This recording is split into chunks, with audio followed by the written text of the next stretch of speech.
Welcome to another episode of the Short, Pale, and Handsome podcast. I'm your boy, Loy Lee. Today is Monday, April Fool's. Happy April Fool's Day for you and your family. How's your ma? Tell her I said hi. It's your boy. I am in the rickety chair. Give it up for the rickety chair. And I'm wearing shoes in the house.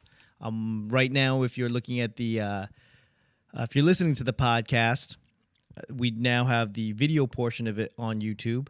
So you can check that out, youtube.com/Loy Lee Comedy. And if you are not viewing it via YouTube, you can check it out for sure. But I'll let you know that I'm wearing my LA Dodger hat.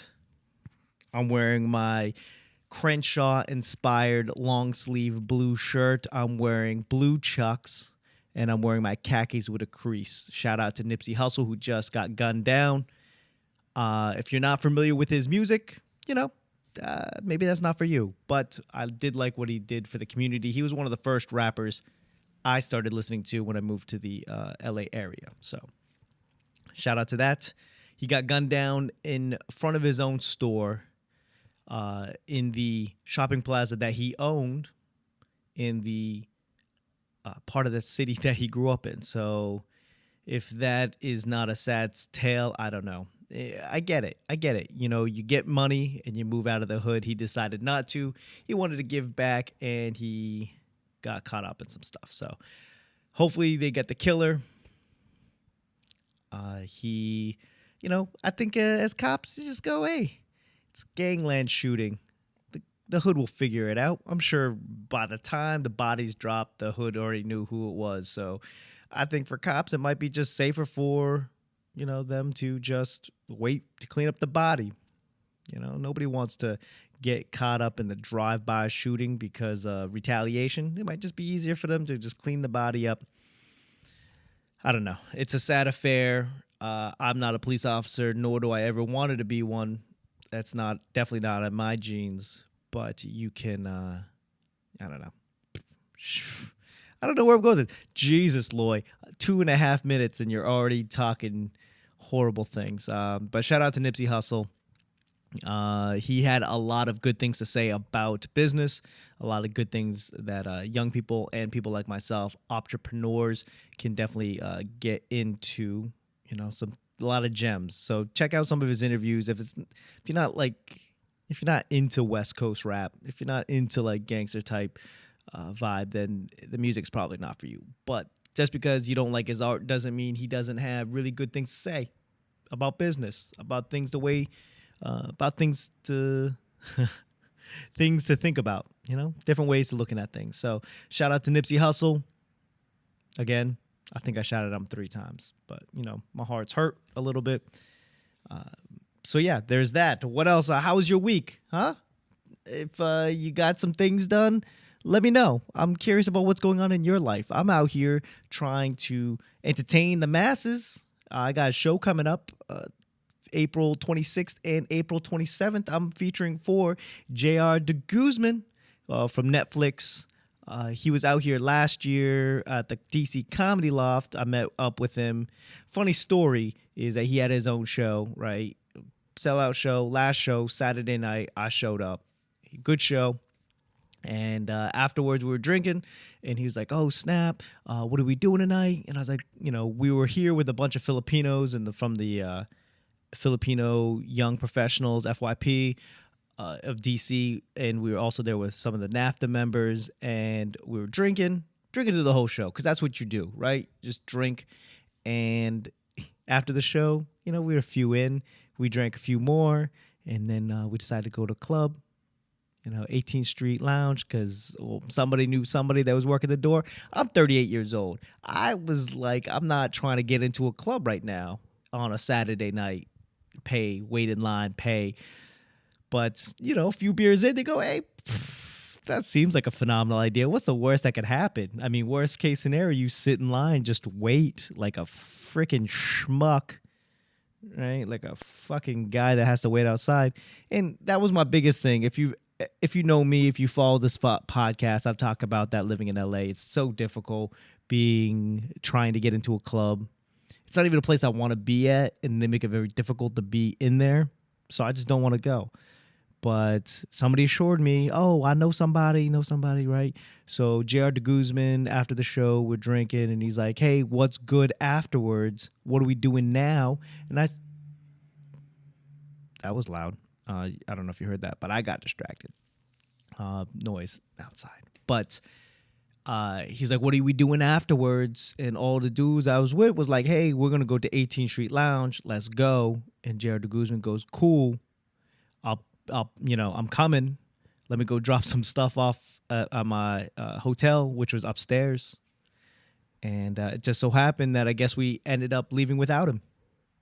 I don't know what happened. We walked like 5 blocks from the Comedy Loft to the 18th Street Lounge and DuPont Circle. And guess what? We're waiting in line. I'm standing outside like a schmuck, trying to figure out, how did I end up here? Like, why am I waiting in line? This is not what I want to be doing in my life. And I turn around and JR de Guzman's not here. He's not behind me. I don't know. We walked 4 or 5 blocks realizing he's not there. All right. I felt embarrassed. I was like, oh shit, did we lose him? Turns out that we didn't even wait for him. We didn't even wait for him to get like his stuff settled. We just left. So I feel bad. I told him I'd make it up to him. And now that I'm featuring for him, of course, I'm going to party with him. I'm going to make sure he's everywhere he needs to be. So that's exciting. So the 26th, 27th DC Comedy Loft, you can check us out, dccomedyloft.com, and you can get your tickets there. We've got 4 shows, and I'll be featuring all of them. So that'll be exciting. Yeah, if you're in the DC area, if you like JR de Guzman, you should come out and hang out with us. If you're Filipino, if you're Asian American, this is going to be a great mixer. We're probably going to have our after party directly downstairs in the DC Comedy Loft cellar. Right, the loft has a cellar. If it's a loft and it has a cellar, you think that'd be the first floor, but there's actually a basement. I don't know how it all works, right? But it's a great little room. I think FYP or NAFTA is going to rent it out, and we'll have our own private little party until closing time. So definitely check us out, DC Comedy Loft. What else is going on? The Red Sox. Hey, listen, we've already talked about this. Baseball season's here, right? Whoever your team is, I'm happy for you. Defending world champions, not starting off right. We dropped. We only won 1 in Seattle, so we would be 2 and 1 and 3. I think we leave Seattle 1 and 3. Not a good record. Maybe Seattle's really good, maybe, but then we got Oakland. Oakland tonight? Yeah, Oakland tonight, 10 o'clock game. Now, if you don't know, if I'm on the East Coast, I'm in D.C., so I'm on the East Coast time zone. Watching anything on the West Coast is very difficult. It starts at 7 o'clock over there. It's like 10 o'clock here. It's a baseball game, 3 hours. It's like I'm not staying up 1 o'clock in the morning just to watch the Oakland Athletics in Game 5 of the season. I'm not built like that. I'll watch it tomorrow. So today I was at the gym. I went to the gym. I feel a little bit better about myself. Not a lot. I realize my cardio is garbage. But that's what happens when you just don't go to the gym for weeks on weeks. And you just go, oh, maybe I'll just go jump rope. 3 minutes. That's an amateur round of boxing. 1 round, 3 minutes, garbage. I got to get better gym shoes. Right now I'm wearing old school like Reebok Zags, the one with the big. I'm like, oh, it's better for my knees. I got them when I was working at Apple. Because I'm on concrete all day. It's marble. Okay, whatever. I'm on hard floors all day, and I wanted something that would cushion me standing on my feet all day. Standing on my feet, that makes sense. So it's just something that I wear to the gym. It's good for the treadmill. It's really not good for jumping rope. So because they're chunky and maybe I'm just garbage at jumping rope. That's also an option, people. I'm never above being garbage in life. So going to the gym I am turning a page in my life. I'm trying to get better at a lot of things, and going to the gym is one of them. Meditating is one of them. Just sitting down, shutting the fuck up, and clearing my mind. That's the first step of meditation. I don't know all these steps. I don't know how all the steps work.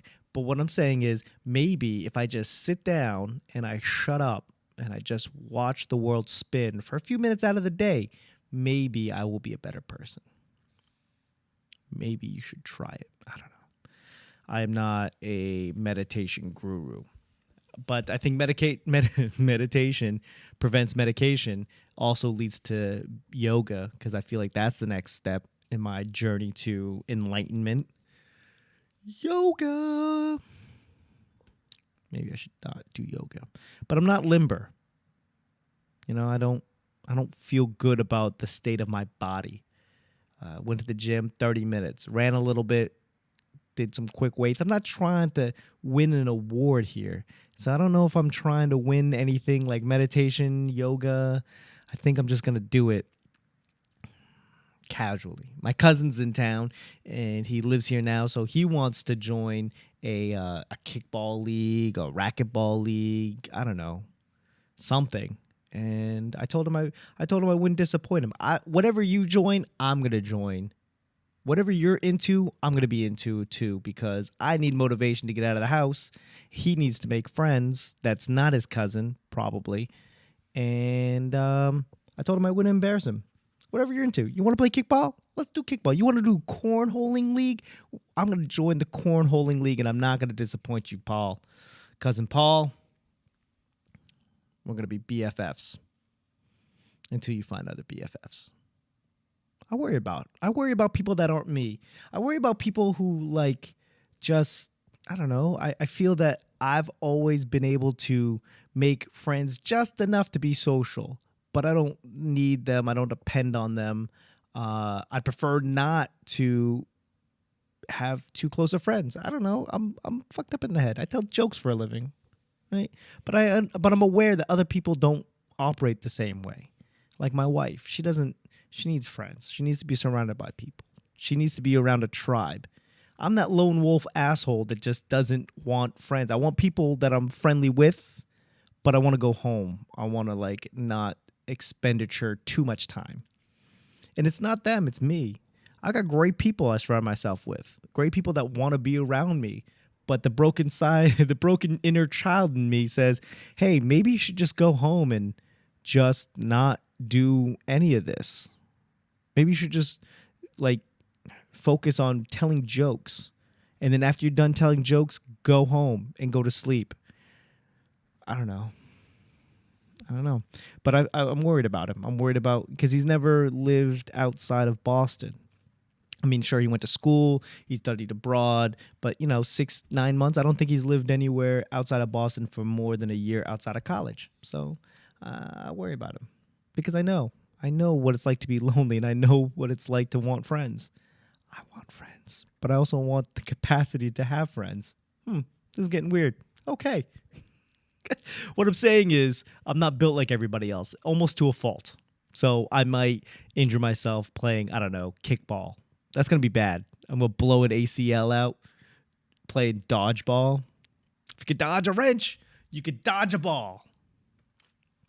Until you blow an ACL out. ACL, MCL. And I tell dick jokes for a living, so I don't have health care. It's probably just cheaper to take the fine, right?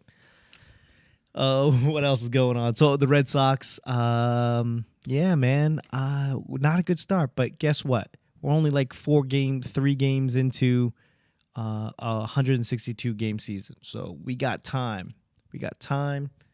And yeah, so that's, I don't know, watch baseball, basically.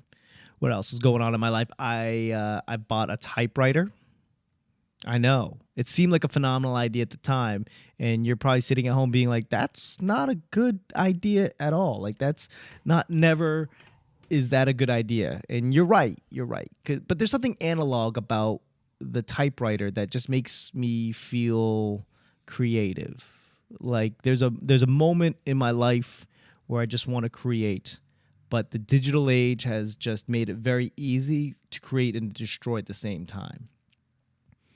And what I mean by that is, like, I'll have my writing programs open and I'll start typing stuff, words. Or what's even worse than that is I don't start typing because I just don't know where to begin. I feel that with a typewriter, now that I'm typing, it just is very analog, very permanent, very much there in the present. You type, it's there, it's permanent, it's on paper. Where you type digitally, you go, in the beginning there was many, delete, delete, delete, delete, delete. In the beginning, delete.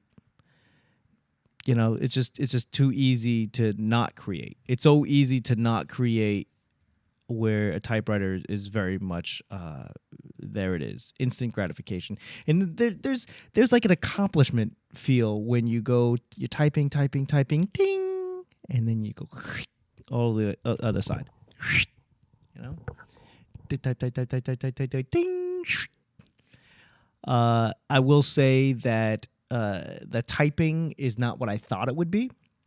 It's very difficult to type on a typewriter because it's analog, and you can't type too fast because it gets jammed. You can't type, like my A's is the pinky, and it doesn't press down enough, so it becomes very faint. So when you look at, I thought the typewriter, everything would be pretty consistent. Spring loaded, action loaded, kung fu grip, where you just type and it doesn't work that way.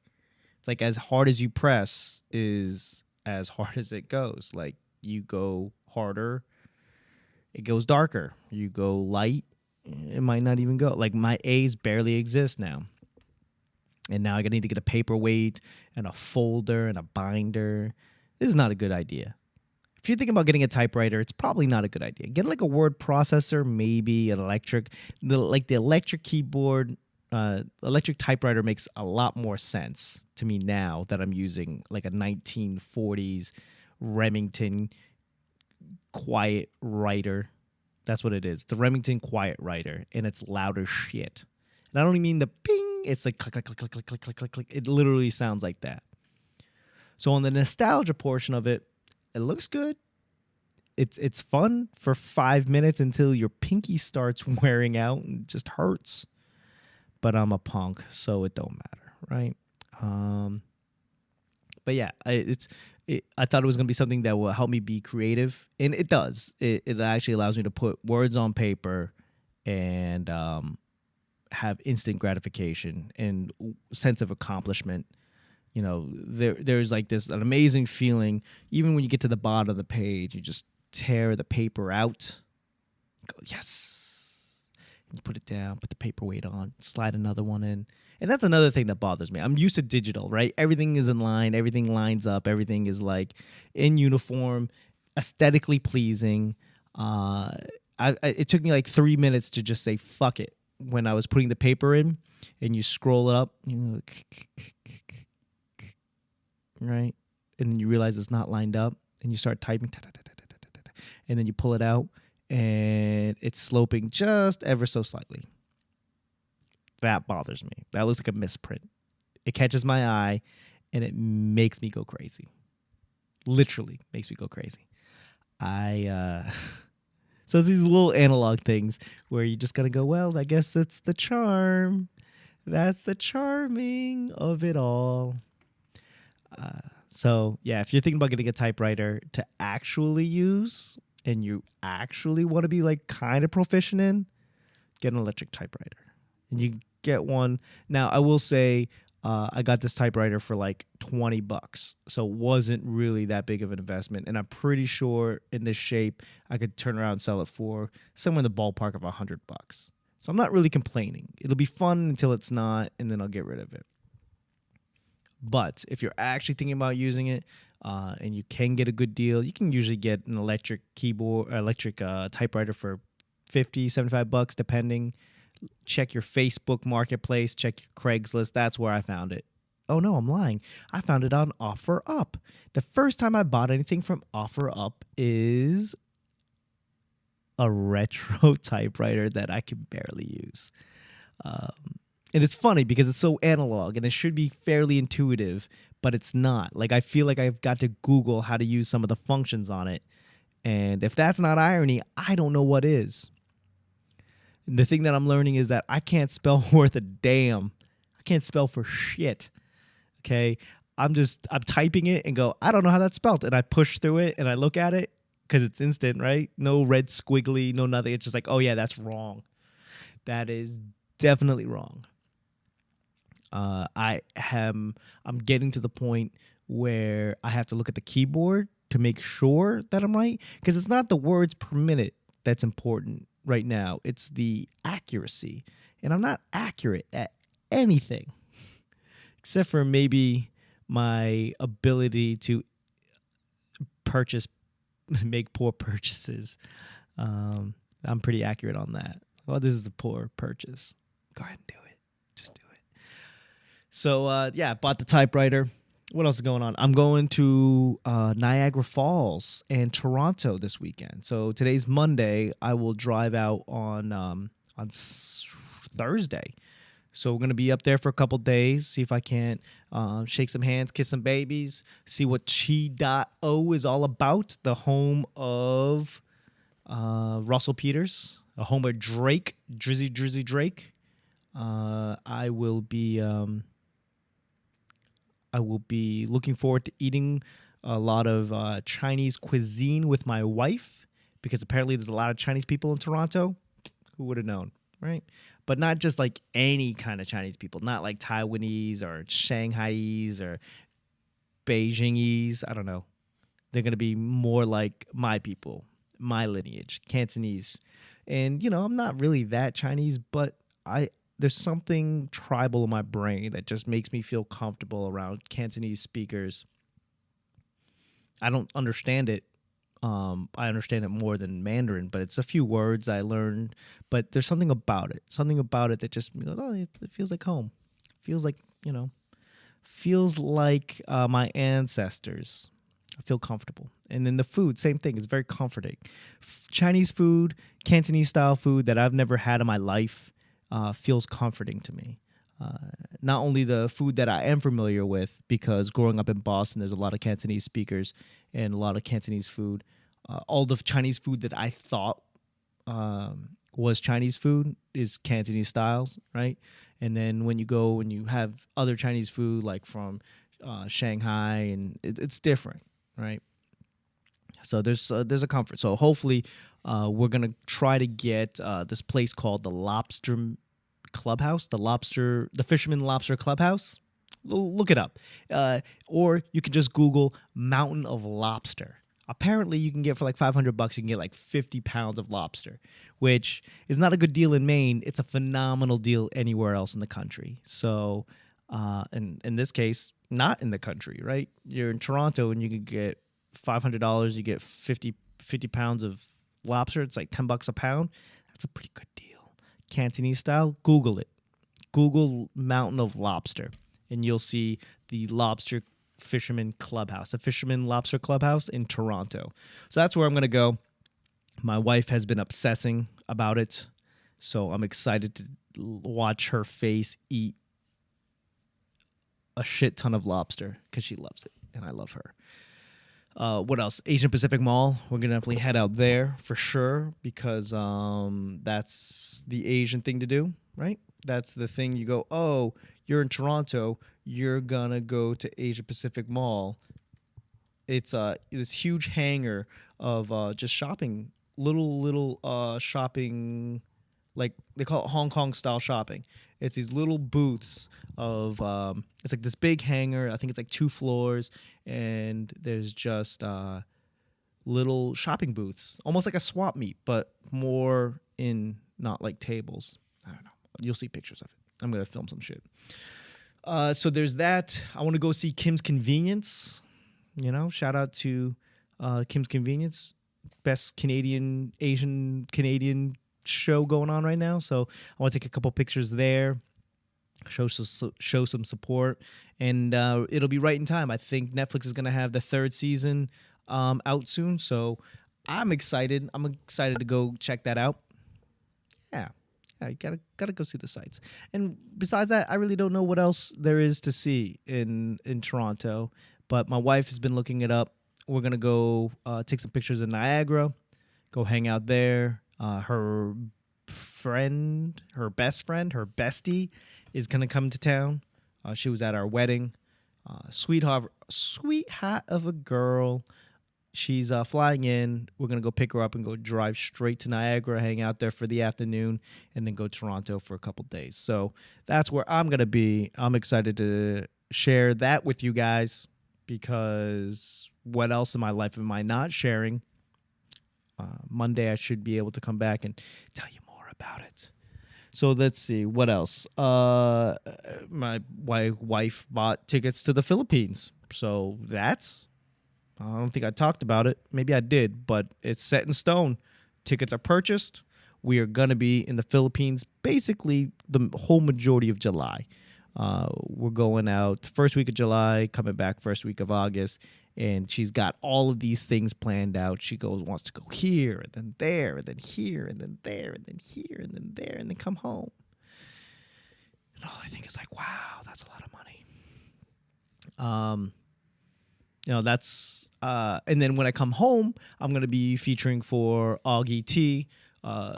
Coming literally, I think I get back on a Monday and then back at the DC Comedy Loft on that Thursday or Friday, featuring for Augie T. So I'm gonna have a lot of things to talk about. I do look forward to seeing some things. The only downside of going to Asia is now, as an Asian American, I can't say that I've never been to Asia. That was kind of a badge of pride for me. Not because I never want to go to Asia, but when people go, oh my God, you've never been to Asia, blah, blah, blah, we can always have this conversation. Why? Why would I need to go to Asia? And at this point, it's just a fuck you moment, because everyone just assumes because I'm Asian, I'm supposed to have gone to Asia, and I've never been. So it was just kind of I took that as a teaching moment, right?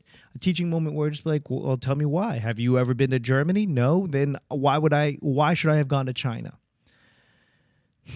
I asked you that. What is your ethnicity? Have you ever been to the country of your ethnic ancestors? No. Then why do I need to? Why do I need to speak Chinese when you don't speak Gaelic? There's not a lot of people that speak Gaelic, but if you're Irish and you don't speak Gaelic, why do I need to speak Chinese? Because I'm Chinese? That doesn't make any sense. Yeah, bro. Just learn the language of your forefathers. Yeah, maybe you should too. Do you speak fucking Swedish? Or whatever the fucking Vikings spoke? No? Then get the fuck out of my face, bro. That's how I feel. But so yeah, the only downside is I will finally not be able to say, yeah, I've never even been to Asia. So, but maybe I will have a deeper connection. Maybe once I go to the land of my forefathers, maybe I will have like a connection, an awakening. Maybe that's why all the Muslims go to Mecca at least once in their life. That's why maybe the Jewish people go to Israel for at least once in their life. Maybe there's like a deeper connection that unlocks once you level up and go. I don't know. I've never been. So my wife is excited to go to the Philippines. There's a wedding that we have to go to. I'm excited to go to Manila, but we will not be spending a lot of time there. I do look forward to seeing how the other side lives. I'm excited to go over there and, fucking relax. And, if I can get some comedy jokes in there, then great. But I will have a whole new, 30 minutes of material coming back. That's exciting, right? Travel and you will have ideas. That's what I think. But on that note, that's about all I got. The Philippines, Niagara, Pacific Mall, Toronto, Mountain of Lobster, Nipsey Hussle, Typewriter, Red Sox. That's everything I wrote down on the paper. This horrible handwriting. If you see my handwriting, this is the reason why I bought a typewriter. Because I'm garbage. My handwriting's garbage. On that note, thank you very much for listening. I will be back from Toronto on Monday to be able to talk to you about all of my things. If you're in Toronto, give me a shout out. Holla at your boy. And I look forward to talking to you. Wherever you found this, please rate this, share this. There is a new page. I got news, people. I waited for the last moment to let you guys know. New email address, shortpalehandsome@gmail.com. Also, you can find this on Instagram, shortpalehandsome on Instagram. What else I got? You can still email me, Loy Lee Comedy, if that's what you want. You can check it out, shortpalehandsome.com, which just basically links to shit you already know. So there's that. I have my Big Cartel shop open, so you can go loyleecomedy.com/shop. That's all basically found on my website. So there's that. My Patreon account is starting soon, and there's going to be a whole bunch of new content and a whole bunch of new things for you guys, and I'm excited about that. So you guys can level up your level of Loyminati in the Loyminati. I still haven't figured out how that's going to work, but I do look forward to sending you guys on my Patreon account holders like shirts or little trinkets for my travels anywhere. I want to send you guys, a postcard, silly little things, just to let you guys know, hey, you're important to me, and you guys are part of the journey. So check out patreon.com/Loy Lee Comedy. That should be coming soon. Short Pale Handsome on Instagram. Yeah, I got to get this down. So thank you very much for listening. Please let me know what you think. Shoot me an email. Send me whatever. So send me something. Let me know you're out there. And I love you. I do. And hope I get back into the country because shit's a little weird. Okay, guys. I love you guys. Have a good night. And God bless. Yeah, that's what I got. Smooches.